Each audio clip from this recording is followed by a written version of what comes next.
If you can't fund the procedure to have an abortion, or you need help during the process of having an abortion funds and practical support organizations exist to help you. In Connecticut, we have the Reach Fund of Connecticut and the Abortion Rights Fund of Western Massachusetts, which will both help both in-state and out-of-state patients, which can help you utilize Connecticut's safe harbor laws. Both these funds do require you to have a scheduled appointment to use them. Here's what the Connecticut government lists as abortion providers in Connecticut.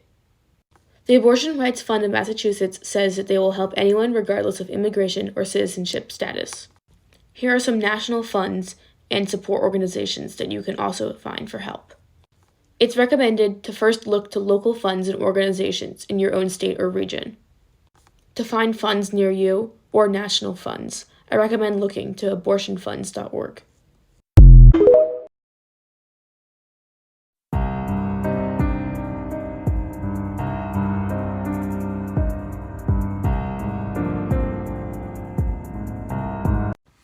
What are Connecticut's safe harbor laws? What do they mean for you if you need an abortion and you live outside of Connecticut? Passed in July of 2022, Connecticut now limits access to health records of people seeking abortions both in-state and out-of-state. This means if a civilian seeks to prosecute someone who has an abortion in Connecticut, even if that person is from out of state, Connecticut will protect their health records. Connecticut will also help cover legal costs of any targets of such prosecution. A few facts about abortion in Connecticut that you should know before you seek an abortion in this state. You cannot have an abortion in Connecticut if the fetus is viable. This means the fetus can live outside the uterus with medical aid. This usually occurs at 24 to 26 weeks. Exceptions to viability exist when the pregnant person's life or general health are at stake. Also in Connecticut, there is no parental consent needed for an abortion, and there is no waiting period or counseling needed for an abortion. Do you know what's happening with abortion legislation right now? Last Thursday, January 5th, the South Carolina Supreme Court struck down the state's heartbeat ban. The ban was enacted in February of 2021 and banned all abortions at the detection of a heartbeat. This can happen as early as 6 weeks, which is often before most even know they're pregnant. The ban only included exceptions for rape, incest, medical emergencies, and fetal anomalies. And in all of these situations, abortion providers were required to do an ultrasound, show the pregnant individual the film, and ask if they would like to hear the heartbeat. In writing the lead opinion, Justice Kay Hearn said that the state's constitutional right to privacy would extend to a woman's decision to have an abortion. The ban will now be replaced by a 20-week ban, which was in place before the heartbeat ban was enacted. Stay safe. Did you know that females ages 16 to 19 are 4 times more likely than the general population to be victims of rape, attempted rape, or sexual assault? But what actually is sexual assault? Any unwanted sexual act is sexual assault.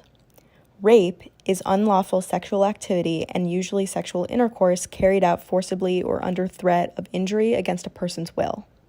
Coercion is when one person continues to pressure or persuade another person who has expressed uncertainty or no desire to engage in the activity. It is estimated that 1 in 3 women have experienced sexual coercion. This can look like repeated requests or feeling badgered into having sex, using guilt or shame to pressure someone, threatening a loss of relationship or infidelity, other forms of emotional blackmail, and other kinds of threats. Same-sex sexual assault is another kind of sexual assault. Due to the lack of awareness of same-sex sexual assault, the LGBTQ community may make silence appear the only option. In fact, LGBTQ youth are more likely to experience sexual harassment than heterosexual youth. In one study, 81% of transgender youth experienced sexual harassment. Now that we've covered the different kinds of sexual assault, here's what to do if you fear you've been sexually assaulted.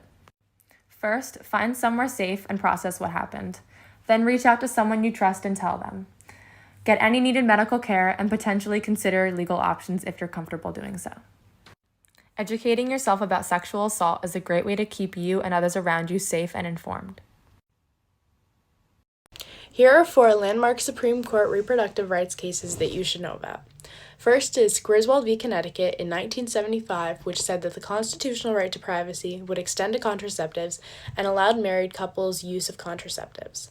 Second, in 1973, Roe v. Wade said that that same constitutional right to privacy would extend to a woman's decision to have an abortion.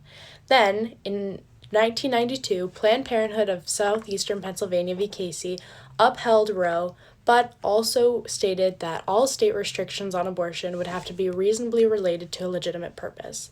Then, most recently in 2022, Dobbs v. Jackson Women's Health Organization overturned both Roe and Casey, taking away the constitutional right to abortion.